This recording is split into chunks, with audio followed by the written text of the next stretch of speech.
Olá, fala tudo bem? Boa. Olá, pessoal. Estamos de volta aqui ao nosso podcast. Muito feliz de estar com meus amigos Bruno e Karina aqui nesta oportunidade. E hoje, mais um episódio do nosso TrincaCast, que é como nós chamamos o nosso carinhoso podcast, a gente vai fazer uma coisa diferente. Vamos falar para o fornecedor, né? A gente sabe que nessa área de compras públicas, nessa área de licitações, muitos cursos, podcasts, seminários, palestras são voltados para a administração pública, que tem uma linguagem um pouco diferente em relação à linguagem que é usada na iniciativa privada. Então, nós trouxemos aqui algumas ideias, alguns insights, né? Desmistificar essa coisa de vender para a administração pública é sempre carta marcada. Muito fornecedor quer participar da licitação e desiste porque acha que nunca vai conseguir um preço competitivo, que tudo lá dentro é um esquema, é armado, e não é verdade, não é bem assim.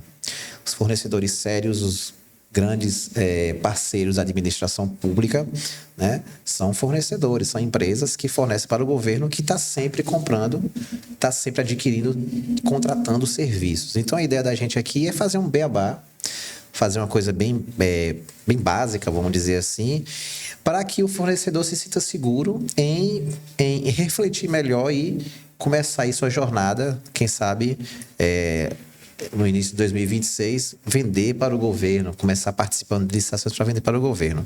Antes de começarmos efetivamente com o tema, vou passar a palavra para minha amiga Karina Calazans para fazer as suas considerações iniciais, depois para o amigo Bruno Maciel. É com você, Karina.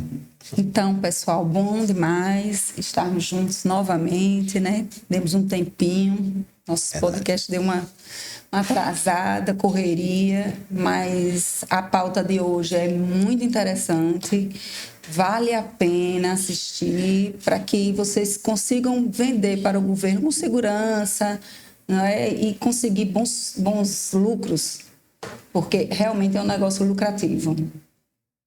Bruno? Jorge, concordo 100% com o que você falou. A gente tem que encarar o fornecedor como parceiro mesmo. Essa temática tem sido cada vez mais buscada, né? Nós que atuamos na administração pública, mas também atuamos orientando, prestando mentoria a fornecedores. A gente entende que tem tido uma procura maior, muita gente querendo começar a vender para o governo, e vamos debater sobre esse tema aqui hoje. Muito bem. Mas vamos começar, como dizem, do começo, né?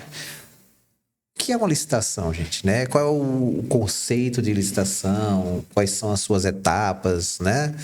E veja só, licitação é nada mais do que uma disputa entre empresas, entre particulares, que visam vender um produto ou contratar e oferecer seu serviço para o governo, né? O governo não pode simplesmente dizer que quer comprar um celular, que quer comprar um computador, que quer construir uma escola. Ele precisa prestar contas daquele dinheiro que vai ser gasto, porque é um dinheiro que se chama erário, é o dinheiro público, é o dinheiro dos nossos impostos e etc. Então, não é simplesmente chegar e contratar. Você precisa proporcionar uma disputa para que os particulares interessados e que tenham expertise naquela área participem e tentem ganhar dentro de alguns critérios. Quem é o governo, Bruno? Então, para fins de didática, né, para o fornecedor entender o que se trata, dá para a gente considerar governo aqui, entre aspas, basicamente todos os órgãos que têm o objetivo de contratar, né, bens e serviços em geral.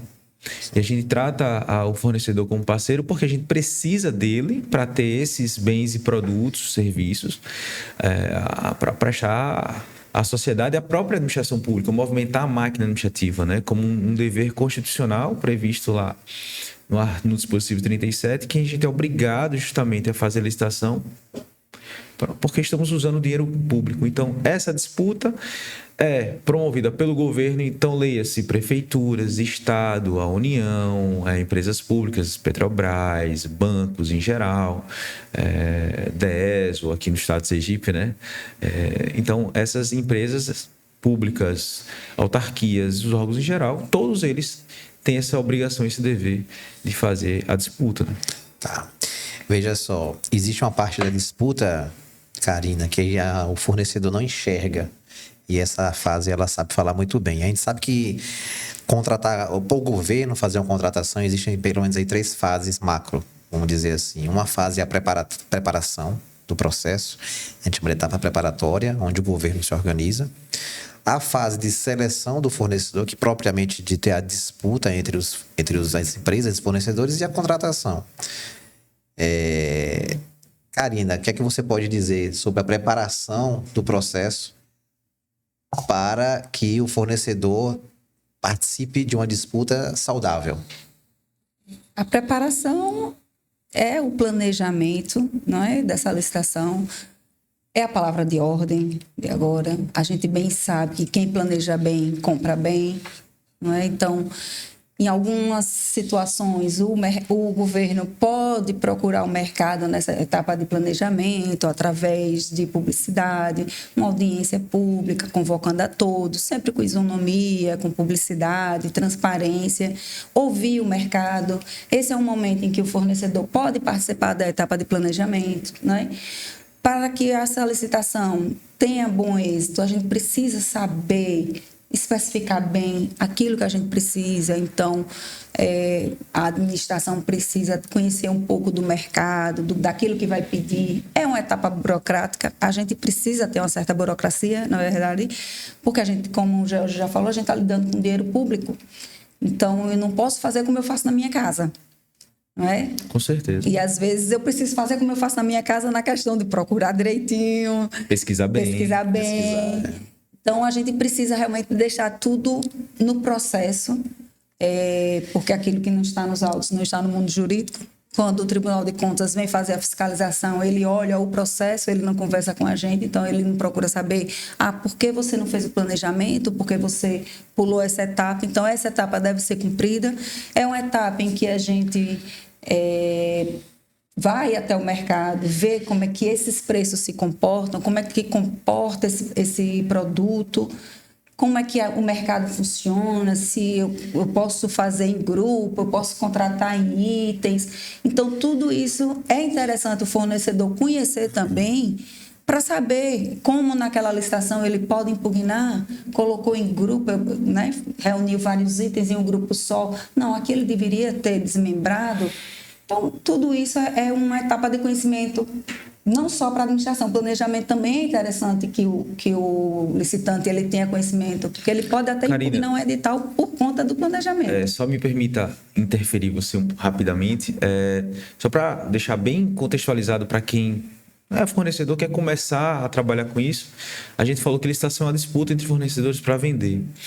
E agora a gente está falando sobre a preparação. Então, para que ele entenda bem, antes da disputa, propriamente dita, a administração pública tem que preparar o processo para haver essa disputa. Essa preparação é tudo isso que Karina está falando aí, que é uma estrutura muito bem engendrada pela administração pública, pela nova lei, várias etapas dentro dessa grande etapa de preparação, para deixar tudo bem arrumado para a fase dessa seleção do fornecedor, que é o momento que vai ter o edital e vai ter a disputa propriamente dita. E Jorge é o nosso mestre, que é expert nessa área no momento da seleção, né, Jorge? Sim. Mas antes de falar da seleção, é interessante, porque a Karen estava dizendo aqui e aí eu lembro dos meus causos nordestinos que eu conto em sala de aula, né? Porque assim, tão bem quanto a administração tem que saber e procurar o produto, especificar, entender o mercado, procurar entender, o próprio fornecedor tem que entender o seu próprio mercado, né?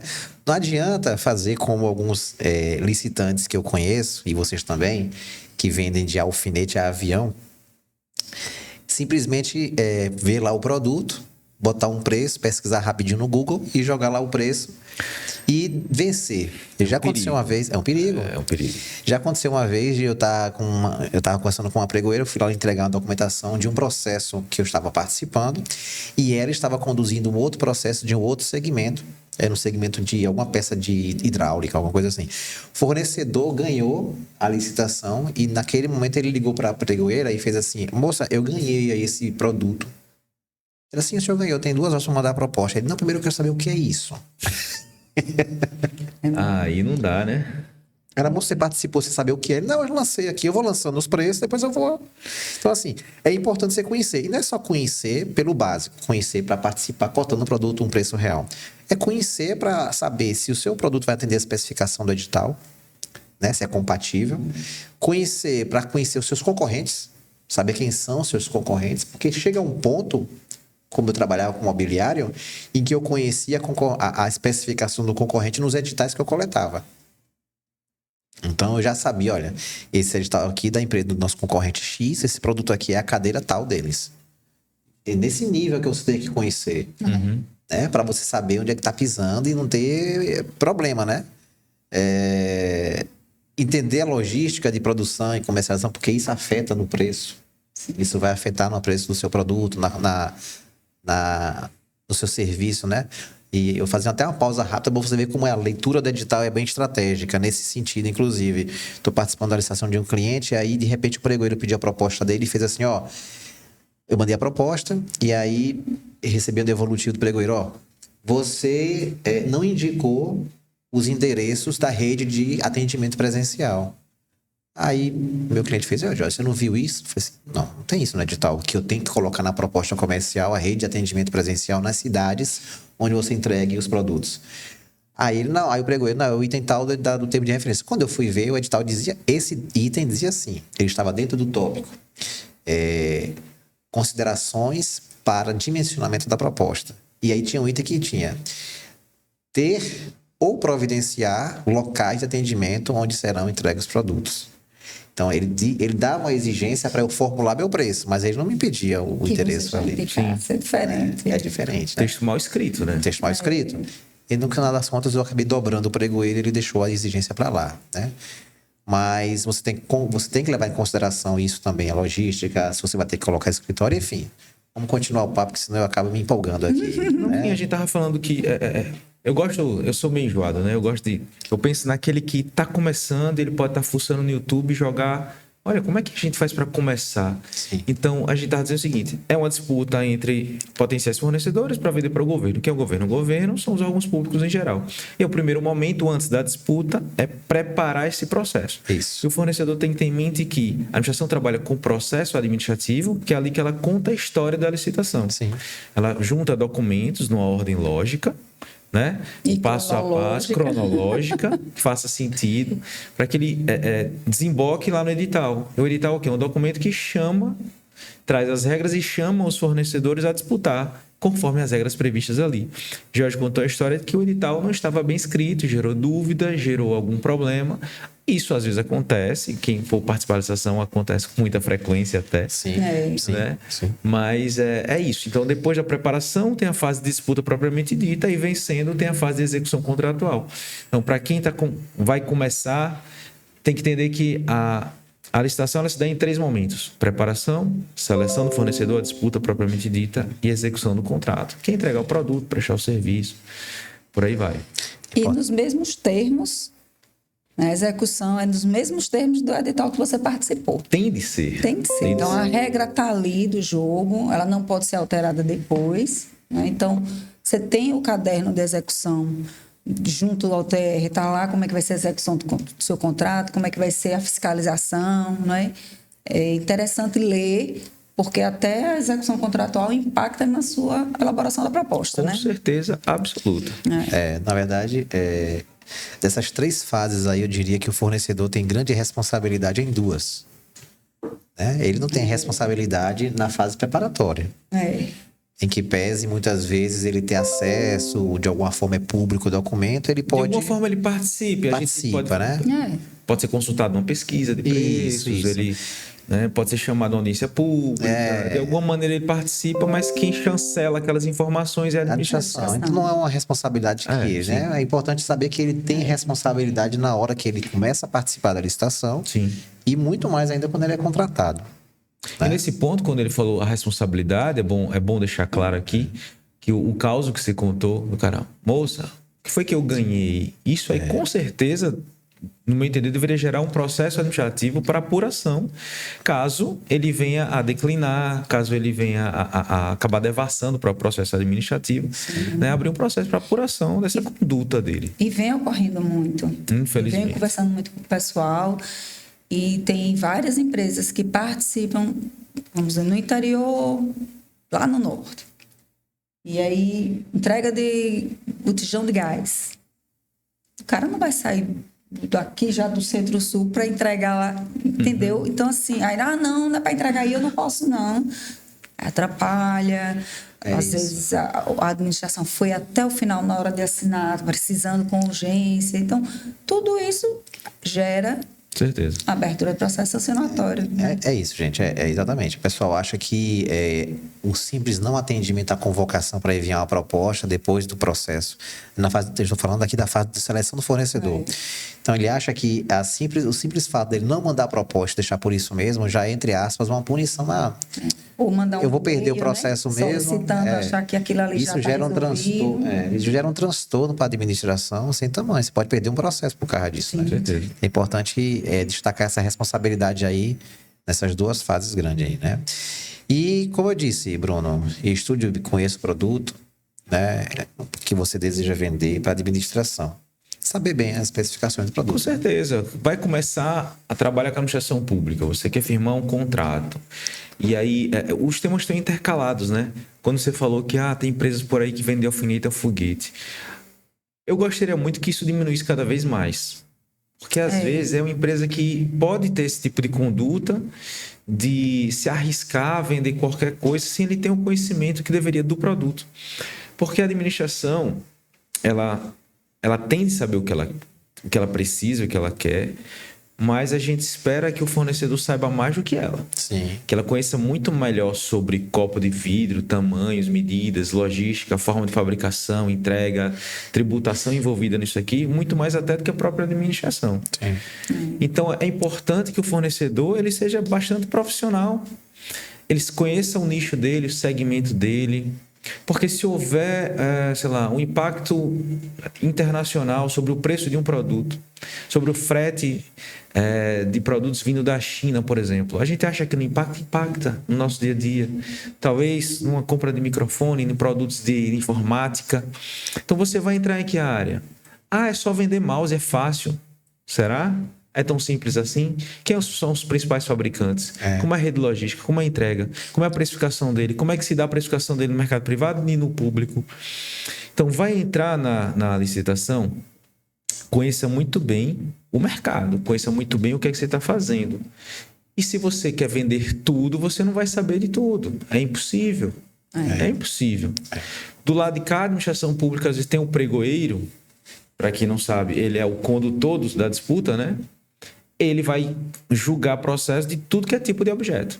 Então, ele não é o mais capacitado para saber bem do objeto. Ele tem que saber das regras de disputa. Então, espera-se, ou deveria se esperar, que o fornecedor é quem saiba. Só que, infelizmente, isso não está acontecendo muito. Mas é a orientação que eu passaria hoje, olha, conheça muito bem, porque você vai se destacar. Você quer começar... Conheça o segmento, trabalhe naquele segmento, fique nele, estude, conheça, vá atrás.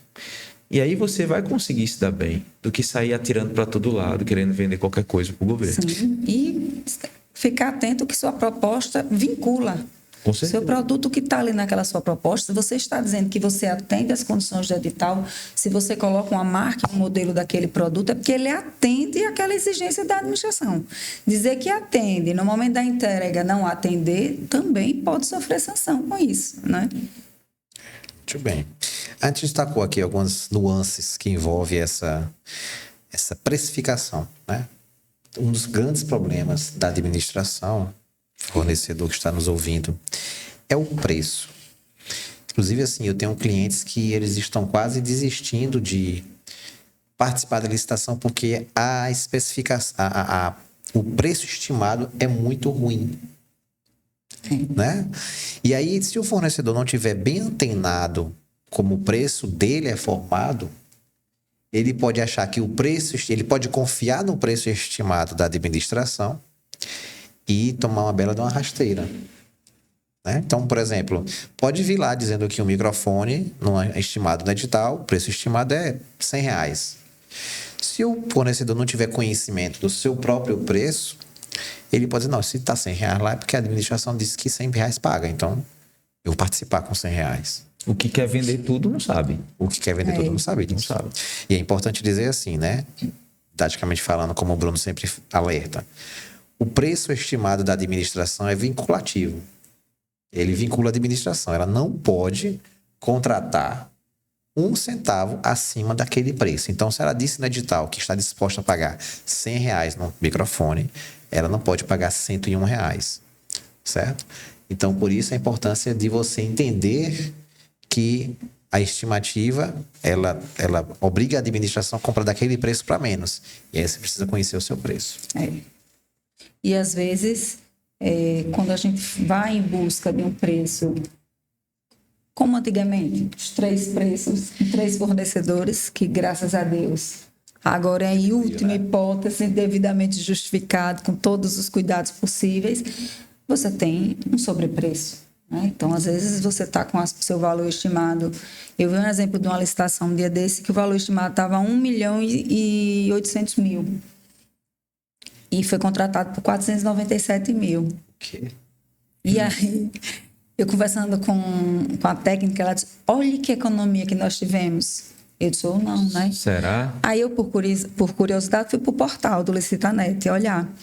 Quando eu fui ver as empresas que deram a cotação de preço, a primeira que deu de 1.600.000, ela já entrou com preço de 1 milhão. E ao final da sessão, ela já estava com 600 mil. Ela não foi para a fase fechada. Iria reduzir mais ainda. Então, é como eu expliquei a ela. Eu disse, veja, você pode ter comprado mais caro que o mercado. Porque se no mercado alguém já estiver vendendo a 300 mil, ou 320 mil, 380, você comprou por 497. Então, você não comprou barato, você comprou caro. Certeza. Né? Então, assim, o cuidado até do fornecedor também, quando fornece o orçamento, para ter seriedade também, ter credibilidade com a administração, por a gente ter a confiança de novamente lhe consultar, né? Numa futura licitação. Eu acho que é interessante tratar com muita integridade, né, as informações. Não, o fornecedor ele não pode ser leviano ao ser consultado de colocar um preço inexistente, um sobrepreço, um superfaturamento ali. É para a administração. Aquele documento, aquela informação vai para o processo administrativo. Né? Aí cabe também a administração fazer o seu dever de casa, como o Tribunal de Contas da União fala, que é fazer a cesta de preços aceitáveis. Né? O que seria isso? Não é a questão de 3 preços, é a questão de identificar o que seria a média de mercado, ainda que seja 4, 5, 6 preços, e rechaçar aqueles que estão muito distantes, muito altos ou muito baixos, rechaçar daí. Mas lembrando que é um documento que vai para o processo. E há uma responsabilidade sobre isso, porque isso vai nortear a estimativa do preço da contratação. Cabe a gente, de novo, ter o cuidado, a atenção, para que esse preço não fique completamente fora da realidade do mercado. Eu sempre cito em aula, né? Diz, pessoal, quanto é o preço de uma lata de Coca-Cola? Eu falo isso, eu dou esse exemplo. Aí o cara, é R$5. Você pensou onde? Foi no mercadinho. Tá, e na praia, ela geladinha, com gelo e limão? É tanto. Beleza. E no aeroporto? Aí o cara, 50. E o preço é dinâmico. Sim. O preço varia conforme as circunstâncias, o contexto, o momento, a urgência, a necessidade. O preço varia. Então, a pesquisa de preços, isso aí daria 4 podcasts, mas é só uma pincelada, ela tem que capturar essas nuances, sabendo que ali é uma tentativa de estimar um preço que vai ser da disputa. O preço real só vai acontecer na disputa com aquelas pessoas que vão estar disputando. Pode ser quem foi pesquisado nem vai para a disputa. Pode ser. É um detector de mentiras. Às vezes, sim. Detector de mentiras. E só para completar essa parte, eu sempre falo que a licitação, o primeiro ponto mais importante é o objeto. Definir o objeto, todo o resto é consequência dele, inclusive o preço. Mas o segundo ponto é o preço. O segundo ponto mais importante é o preço, porque ele que vai definir também a proposta, a disputa em si, o valor do contrato, eventuais pedidos de reequilíbrio, reajuste, aditivos, todo o resto decorre do preço. Então, se o fornecedor quer vender tudo, ele não sabe o preço do produto, mas uma razão pela qual ele não querer vender tudo. escolha um segmento, escolha um caminho. Porque tudo impacta. Eu até fiz umas anotações. Tudo que impacta. Local, o prazo. Você deu exemplo agora do local. Vender na capital ou vender no interior. A logística, o frete. A forma da execução do contrato. É um contrato? É uma ata de registro de preços? O cara tá caindo de paraquedas aqui e não sabe o que é ata de registro de preços. Mas também não dá pra gente explicar tudo de uma vez, né, Jorge? Aí não dá. Mas, né? Mas então, interessante. são várias nuances que às vezes o edital exige. Vai ter subcontratação ou não vai? Vai exigir que tenha MEPP, que seja subcontratado? Não vai. Então, tem várias nuances que vai impactar no preço. Que são nuances que são determinadas pelo preço público em si. Daquela disputa do edital. Ô Bruno, deixa eu falar uma forma mais prática, assim, esse negócio da estimativa do preço aí, né? E de a importância de você ser um pouco mais digno não, mais coerente com os preços que você oferece, esse negócio de... Porque, veja, três exemplos de estimativa de preços drásticas, né? E vou ser bem rápido com elas.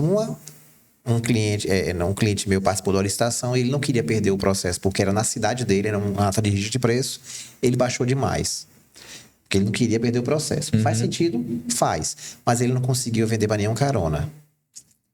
Ele ficou restrito ao governo lá que ele mora, né? Da cidade dele.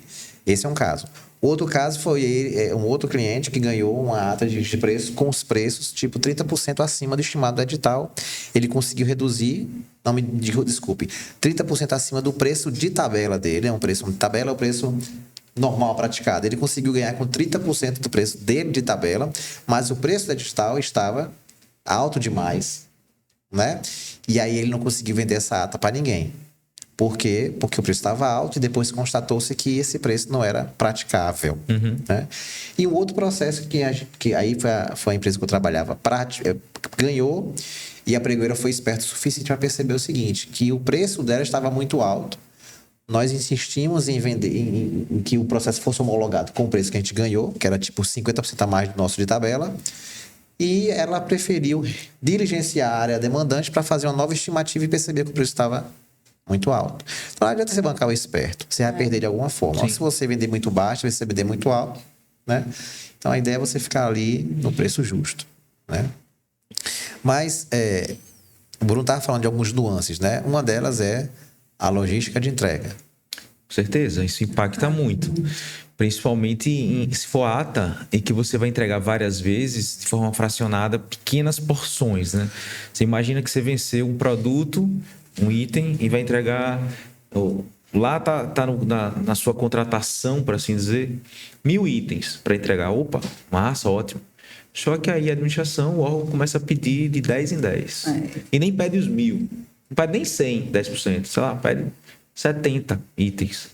E pede 10 vezes de 7. Repare. Vê se vale a pena. Só logística você entregar pouco a pouco. A administração é obrigada? Não existe um critério definido.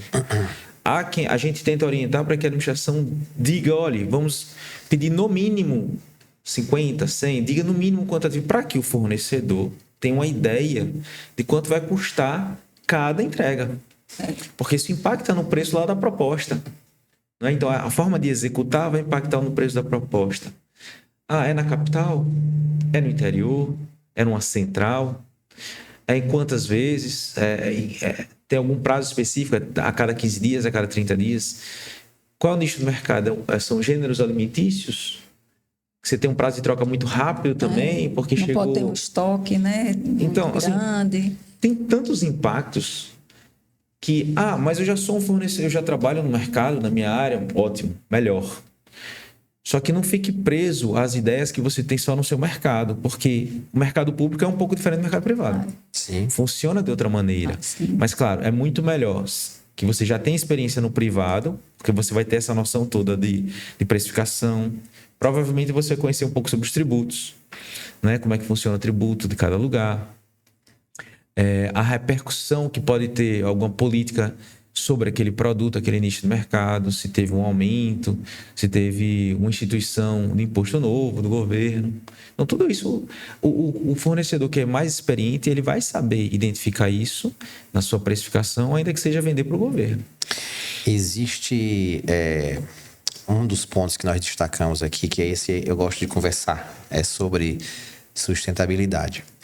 É importante o fornecedor entender que existe um movimento crescente por conta da nossa lei 14.133. Uma das bandeiras que foi levantada lá é essa ideia de sustentabilidade. Isso impacta no preço, certo? Por quê? Porque agora a administração se desgarrou dessa ideia de que o menor preço é o que vale, né? E aí eu destaco aqui um dos pontos que eu acho que é interessante, está lá no artigo 11, inciso 1, que é o ciclo de vida do objeto, aqui traduzido como, dentre outras coisas, a logística reversa, né? Então, fornecedor, entenda o seguinte, é interessante você conhecer como é que funciona o seu mercado, o seu produto, da entrega, da manutenção e de uma coisa chamada logística reversa. Isso vai impactar no seu preço, na verdade, não no seu preço, vai impactar no preço da administração.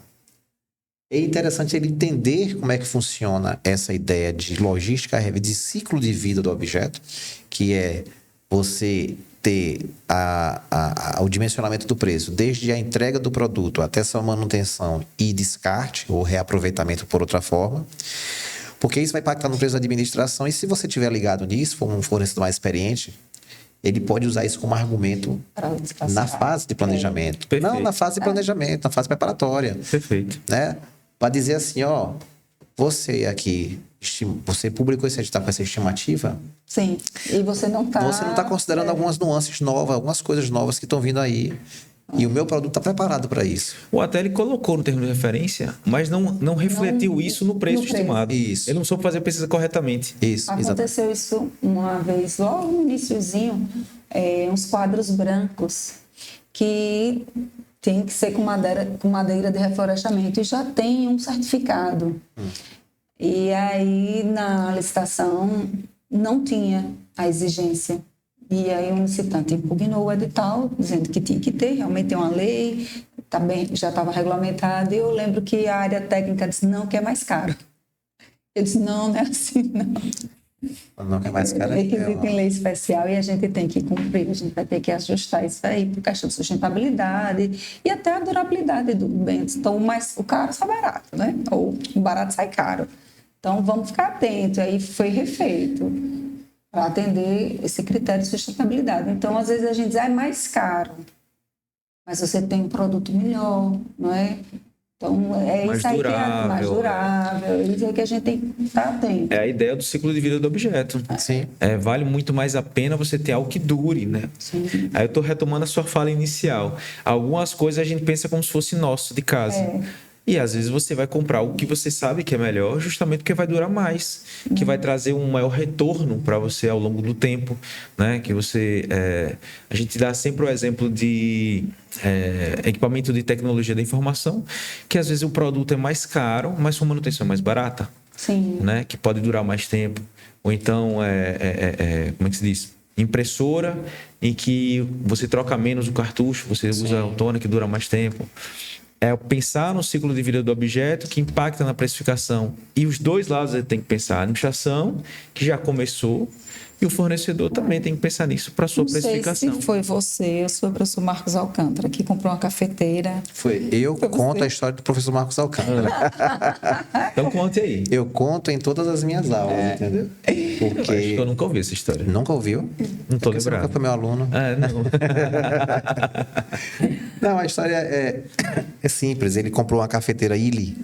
Sim. É uma marca de cafeteiras top. Café maravilhoso. E aí ele comprou a cafeteira e chegou para mim... Não estamos fazendo merchandising. Porque... Não, porque acabou porque indicar a marca faz parte, né, do conto. Mas era uma cafeteira realmente muito boa. Só que ele contou de uma forma assim, né? Cafeteira, um preço massa, não sei se era black, não sei o quê. E ainda vinha com não sei quantas cápsulas, não sei o quê e tal. Vai tomar café, eu falei, não, beleza, tá. Aí depois eu encontrei ele uns 2 meses depois, aí, rapaz, daquela cafeteira. Cápsula cara danada, bicho. Falei assim, Não fez o estudo direito. Exatamente. Então, veja, ele foi enganado porque a cafeteira era barata, quando na verdade a gente sabe que existem serviços produtos que eles ganham pela manutenção daquele produto. Manter uma cafeteira daquela é caro. Acho que nem tanto hoje, não sei, né? Ainda é caro. Ainda é, né? Então, assim, a administração tem que pensar nisso. Porque faz parte desse ciclo de vida, a manutenção do produto. Não adianta ela comprar cafeteira baratinha e... É o bom uso do dinheiro, né? Outra coisa que o fornecedor tem que prestar atenção é que a administração, como eu disse, ela não pensa mais no menor preço. Ela tem que pensar no binômio menor preço possível e a qualidade do produto, né? Que seria o melhor preço. E existem muitos segmentos que eles investem nos seus produtos do ponto de vista documental. E a administração, com a nova lei, que não é mais nova, né, minha gente? Fazendo aí quase 4 anos agora? 5, faz 5 anos agora. É um modo de falar, a gente continua falando, né? Ela autoriza agora a gente pedir documento de comprovação de qualidade do produto. Certificados, laudos. Então, pode parecer que você está fazendo um investimento, que você está gastando dinheiro, mas você está fazendo um investimento no seu produto, está agregando valor a ele. Porque a administração pode pedir um certificado de uma cadeira, um laudo de laboratório de uma mesa, né? Alguns que já são muito pedidos, né? Aquela confusão toda do café, né? Sim, que pede um selo da BIC, da BIC, né? É a BIC, né? A BIC. A BIC é caneta. Não, mas a BIC, não sei, é um selo. É um selo, eu acho que é a Brinque, naquela do brinquedo, eu acho. Enfim. A BNT tem... Coloca aqui nos comentários. Quais são? Quais são? Qual é o selo do café? Então, assim, essa nova lei, essa lei, ela é uma caixa de ferramentas, né? Exato. Costuma falar, tem vários instrumentos para a gente trazer qualidade cada vez mais. E sempre aquela ideia de buscar as funções como o mercado privado compra. Então, na hora que é para a sua empresa, você quer um software que tem um certificado, não sei o que, das plantas, né? Você quer se cercar do melhor produto. É porque antes não podia, né? E agora pode. Então, a gente tem que alertar isso, né? Agora pode. Eu lembro de uma licitação que a gente fez também para a área de informática, era um software que foi exigido um certificado. Choveu de impugnação. E já tinha justificativa técnica para esse certificado, para a exigência, e a lei já, né? Então, é porque essa lei foi uma construção decorrente da doutrina, da jurisprudência, que foi percebendo que as exigências com justificativa faz sentido. Sim. Então, pouco a pouco, isso foi quebrando, não foi algo que... Não foi uma ruptura. Foi pouco a pouco, foi se percebendo. E aí, quando se inseriu na nova lei, já não era uma grande novidade. Boa prática. Já boa prática. Certificados, laudos, amostra, isso tudo já era jurisprudência, era boa prática. Sim. Foi incorporado algumas delas no RDC, já eram. Né?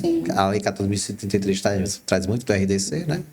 E isso aí é bom para a empresa. E o resumo da história é: o seu produto mais caro, ele também fez na administração, porque ela está cada dia mais procurando produtos, não é que sejam caros, mas produtos que sejam mais justos, de durabilidade, né, de funcionalidade, né? Que a administração quer isso, quer investir o dinheiro. E o fornecedor até pode participar dessa etapa de preparação, caso a administração dê oportunidade de apresentar o seu produto numa eventual audiência pública. Isso. Apresentar o seu produto enquanto ela estiver fazendo o ETP, estudos técnicos preliminares, para entender melhor sobre novas estratégias, novas maneiras de prestar serviço, comprar bens. É extremamente salutar. Eu fui para um evento em Brasília, do FNDE, e eles oportunizaram as empresas que trabalham com construção industrializada, deu meia hora para cada uma apresentar o seu tipo de construção, seu método construtivo. Acho que foram 25 empresas. Excelente. Eu não conhecia tanto método construtivo como eu conheci nesse evento. Maravilha. Fibra, madeira, steel frame, wood frame, 25 métodos. Acho que se tivessem iguais, eram 3 ou 4, o resto era diferente. Impressora de concreto. É um negócio interessante. Então, isso é importante, né? Com certeza. E aí você pode pedir esse documento, você pode fazer um edital, não vai ser direcionado, obviamente, mas ele vai ser canalizado para esse tipo de produto diferenciado que a lei autoriza que você faça, né? Até porque o mercado está sempre evoluindo, né? Então, se o próprio mercado conseguir apresentar para a administração essa evolução, essa modificação, com o foco da administração no ciclo de vida, no melhor preço, como a gente estava falando, com certeza isso vai ser incluído em algum edital e vai ter a oportunidade de disputar com essa metodologia diferente. Bom, a gente tem algumas outras nuances aqui para falar. Eu não sei se vale a pena falar todos eles. A gente tem a ideia de subcontratação da microempresa através de uma empresa de grande porte, quando ela participa de uma licitação, as empresas pequenas elas podem participar de forma indireta da contratação através dessas grandes empresas. Então, por exemplo, uma empresa que fornece material inox é uma empresa pequena e a quantidade de material inox na construção de uma obra de um prédio lá é pequena. E aí não vai se fazer uma licitação para um material inox. Mas a grande construtora que ganhou o processo pode contratar uma empresa, pode subcontratar uma empresa para fornecer o inox. E a lei autoriza que se faça isso. Inclusive, a própria administração pode obrigar a isso. Então, é interessante que o fornecedor fique ligado, mesmo ele sendo pequeno, nas grandes contratações. O que é que engloba aquela contratação? Sim, que ele já pode ir procurando Engloba parceiros, mobiliário, engloba ferragem, engloba alguma coisa que você sabe que a administração, que aquela empresa grande não vai fornecer, elevador até. Entendeu?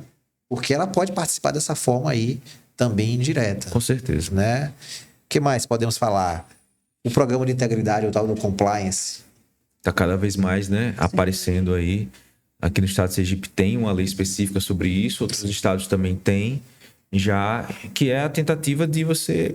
Aquela história, tudo está convergindo para a mesma ideia, profissionalizar cada vez mais o mercado das compras públicas, forçando os fornecedores a prestar melhores serviços, pensar em tecnologia, forçando a administração também a fazer seu dever de casa, de desenhar melhores editais em termos de referência para pensar nisso, no melhor preço. Então, o compliance vem nesse sentido, né? Você ter um comportamento mais coerente com a lei, com a ética, seja com seus colaboradores, seus empregados, que a empresa funcione da maneira mais profissional, pensando justamente numa ética, numa evolução, num profissionalismo mesmo da coisa.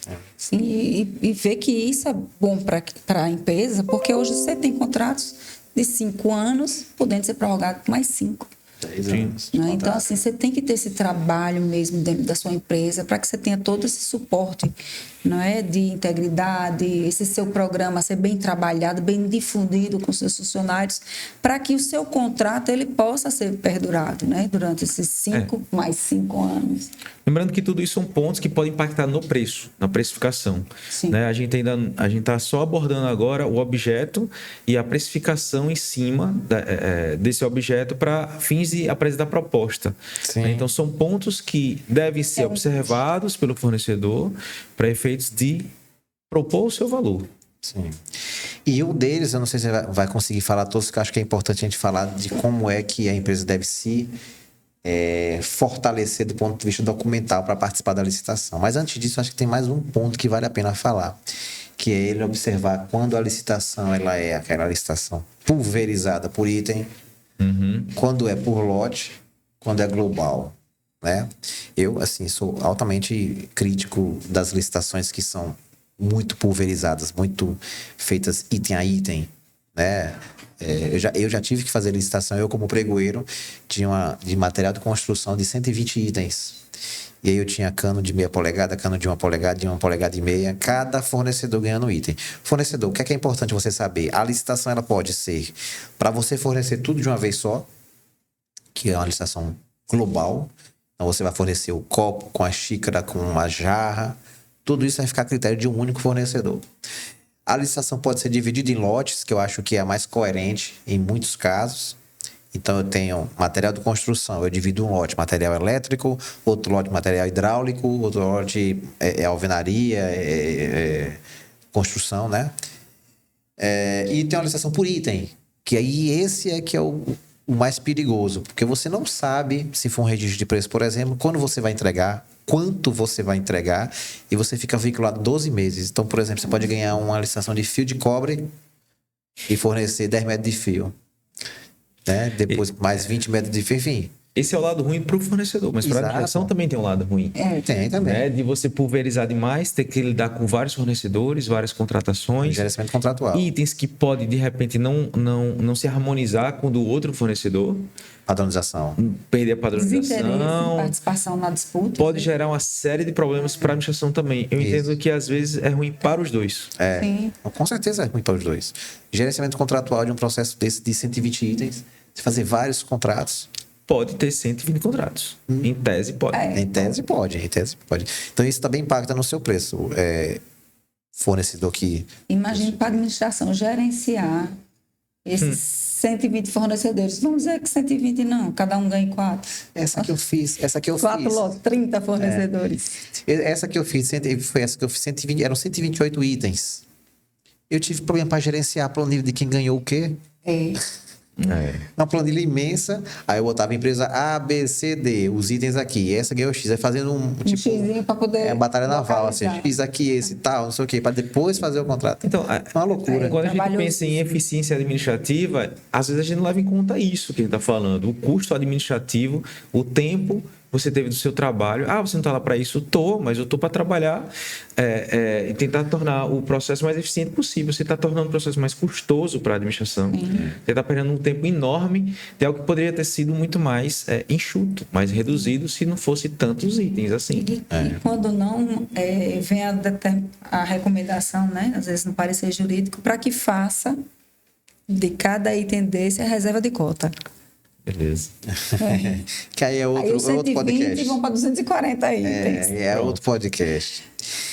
A gente fala pouco, graças a Deus. Então, vamos aqui tentar avançar para a gente não extrapolar nosso tempo, porque a gente precisa explicar para o fornecedor, Karina, que você até falou aí, um contrato pode durar até 10 anos. Mas ele tem que estar com a empresa dele regularizada 10 anos. Redondinha. E o que é que eu estou dizendo com isso? Ele tem que... o documento da licitação não é qualquer folha de guardanapo que você escreve lá e está tudo certo, declara isso, declarações de amor e pronto. Não, existe uma documentação, né? Tem que manter as condições. Eu tenho que manter as condições. O que é que principalmente a gente pede nos editais? Explica aí para o fornecedor. Atestado de capacidade técnica, as certidões negativas de débito, fiscal, trabalhista, depender do objeto, né? Às vezes, balanço patrimonial. Agora podemos exigir até 2. É verdade. Né, os 2 últimos anos. Mas o importante é o seguinte: cada documento desse, ou a maioria deles, tem umas pegadinhas. Né? Por exemplo, contrato social do fornecedor. É importante ele dizer quais são as atividades deles que estão ali. Tem pregoeiro que pode encrencar e dizer que se não tiver atividade ali, ele não vai ser contratado. Isso. Né? Isso ainda acontece. Então não é só ter um contrato. Não. Você tem que ter um contrato consolidado. Sim. Porque se você apresentar uma última alteração não estiver consolidada, pode dar problema. O que eu quero explicar é: você não basta ter o documento, você tem que ter o documento que atenda ao que pede a licitação, para você fazer frente aos seus concorrentes, né? Um atestado de capacidade técnica, eu digo a todos os meus clientes: olha, meu modelo de atestado é o mais completo possível. Ele tem que dizer lá que não há fato que desabone a empresa, tem que ter um responsável técnico, se for o caso, toda a qualificação da empresa, dizer o produto, a quantidade que forneceu, de preferência prazo de execução. E o atestado não é você quem dá, não. Fornecedor, é você quem faz, é seu cliente quem tem que lidar. Então, em resumo, o cara quer começar a vender para a administração pública. Bom, primeira coisa, o ideal é que você seja uma empresa. Nem que seja um MEI. Hoje é muito fácil abrir. Sim. Né? É muito fácil abrir. Também até porque o órgão... É muito raro você contratar por CPF, né? Nunca, pessoa física. Não lembro de ter visto. É igual contratação por tarefa. Tá lá, mas... e ninguém faz. Então, assim, abra o seu MEI, o seu MS... Se bem que ME não é tipo empresarial, né? É uma classificação decorrente do momento do seu faturamento, isso é outra conversa. Mas MEI é um tipo, né? É um microempresário individual. É uma empresa de uma pessoa só, né? Abra o seu MEI, hoje em dia é muito rápido, muito fácil. As juntas comerciais estão tudo informatizado, junto com a prefeitura, isso é rapidinho. Eu mesmo abri a minha empresa em poucos dias, rapidamente. E aí tem a documentação básica, né? Seu contrato social, registrado lá na junta. No momento você não vai consolidar, você só tem aquilo mesmo, não vai ter nenhuma alteração. Sim.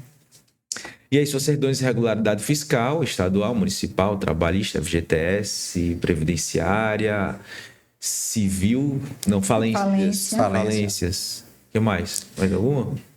Trabalhista já falou. Trabalhista já falei, eu acho que são essas. Ó, E você ficar atento aos documentos que são obrigatórios do seu segmento. Sim. isso. Eventual alvará de vigilância sanitária. Mais uma razão para você não vender tudo. Vender no segmento. Exatamente, né? Porque imagine se vai vender uma, sei lá, Uma eventual autorização para vender determinado produto. Isso. Produto de segurança, tem que ter autorização específica. Isso. De comida, da vigilância sanitária. Então tem que ter. Você tem que conhecer. É isso, você tem que conhecer onde é que você está entrando dentro da área privada mesmo. Então, para vender comida, o que eu preciso fazer? Tem que ter cozinha industrial? Eu vou produzir, não vou produzir? Quais são os requisitos que o bombeiro exige, que a Anvisa exige, né? Que mais? Que a Defesa Civil exige. Essa documentação toda, está atento que ao momento da sua execução do contrato, você tem que estar com tudo alinhado. Tudo alinhado. Muitas vezes você vai participar de uma licitação e diz, a empresa deverá ter sede no local, alimentação, que você precisa ter o transporte em menos de 2 horas. Essa alimentação não pode ficar muito tempo condicionada, né? Você tem que entregar quase que de imediato. Então, vamos dizer, 2 horas, né? 2 horas. Aí eu me lembro de uma empresa de distância que participou de uma licitação, ela queria trazer a alimentação de distância para cá. Mas dá. Não, por conta do tempo. Aí, tem a resolução e as nutricionistas explicaram.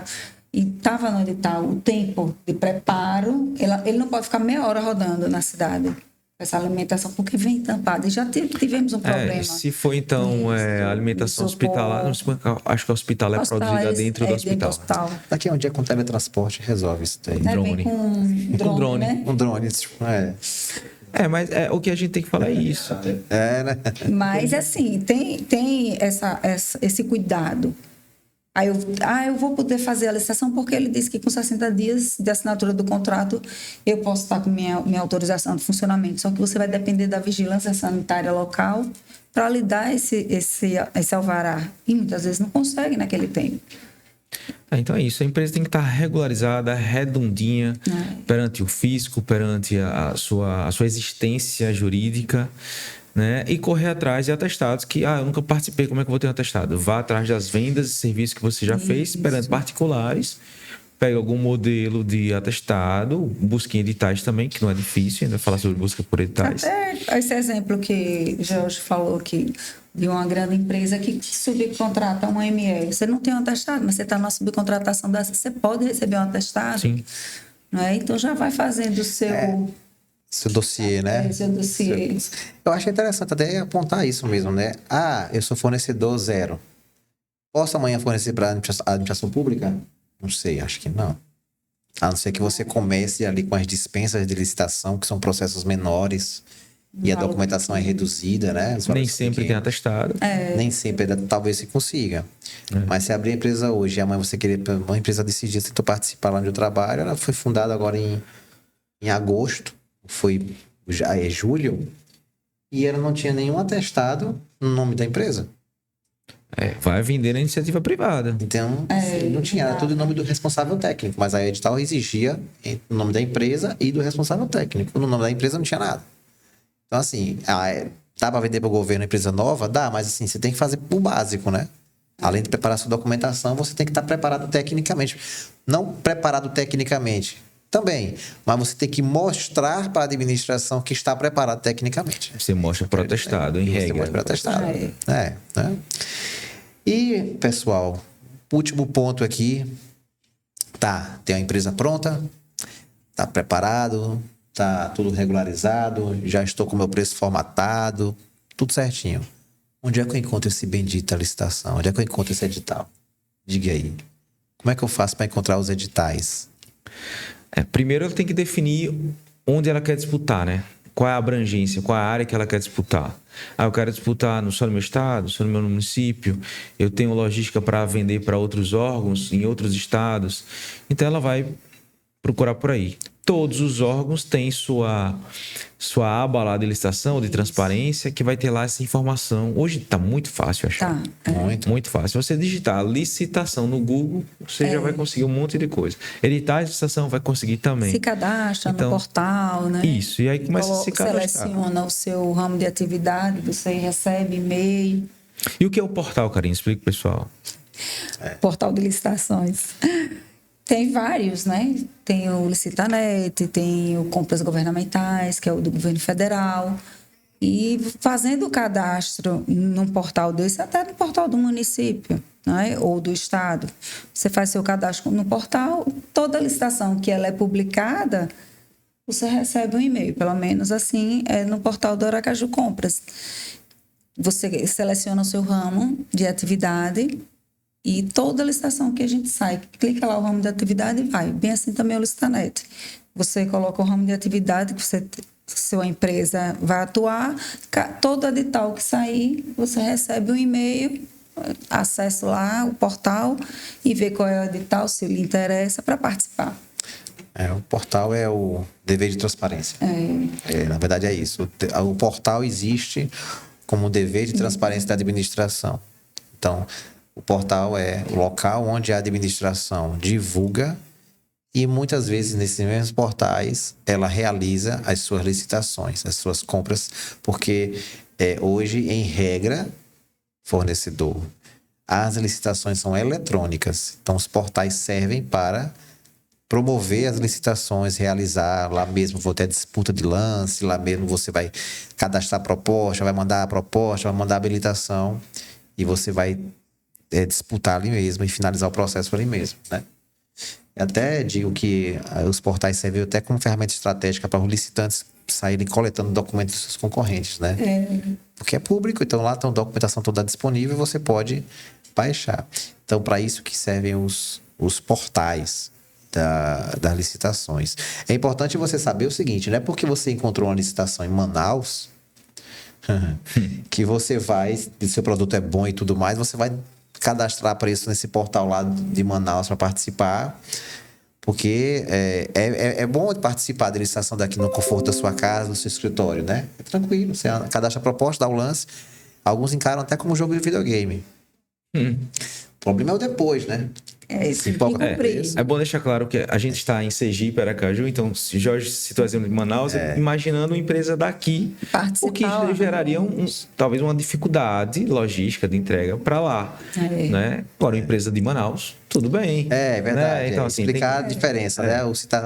A gente não sabe onde é que vai chegar o nosso podcast, quem que está ouvindo, né? Nós somos de Aracaju, então eu citei Manaus porque realmente a distância daqui para Manaus é grande, é grande e a logística é diferente. É considerável. É diferente. Então ele tem que pensar nisso na hora de participar da licitação. E as circunstâncias de cada local, né? Isso impacta muito na precificação, né? Na execução do contrato. Então, tem coisas que só o pessoal daquela região de lá vai saber identificar muito bem.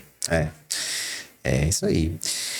Bom, a ideia é essa, então. Acho que analise o edital com cuidado, prepare a sua documentação, deixe a tua empresa pronta. Se tiver uma dificuldade, fale com a gente, né? Estamos aqui prontos também para formatar sua empresa para participar das licitações. Foi um bate-papo bacana, coisa leve que a gente... É o nosso dia a dia, a gente faz isso, né? O tempo todo, né? Com fornecedores também. E agradeço aqui a participação da Karina, do Bruno, e a minha própria participação, tá? Agradeço também. Agradece a mim mesmo, né? A mim mesmo, né? Não, a ideia era essa, né, Jorge? Assim, a gente só trazer essa pincelada, essa introdução para quem quer começar e quiser se aprofundar, entre em contato conosco aqui, seja pelo Instagram, pelo YouTube, que a gente pode dar uma orientação mais Não tenha medo, é como eu disse lá no comecinho do conversa, né? Não tenha medo, desmistifique isso de que só pode participar o menor preço, só pode participar as empresas que já têm carta marcada, não existe isso, né? Isso aí, o percentual é muito pouco em relação a tudo de regular que acontece no processo de compra pública. Não tenha medo, aventure, porque o Brasil, o governo, melhor dizendo, e aqui é o governo brasileiro, ele continua sendo e vai continuar sendo o maior comprador do Brasil. Ok, gente? Até a próxima. Obrigado pela sua audiência. Até mais.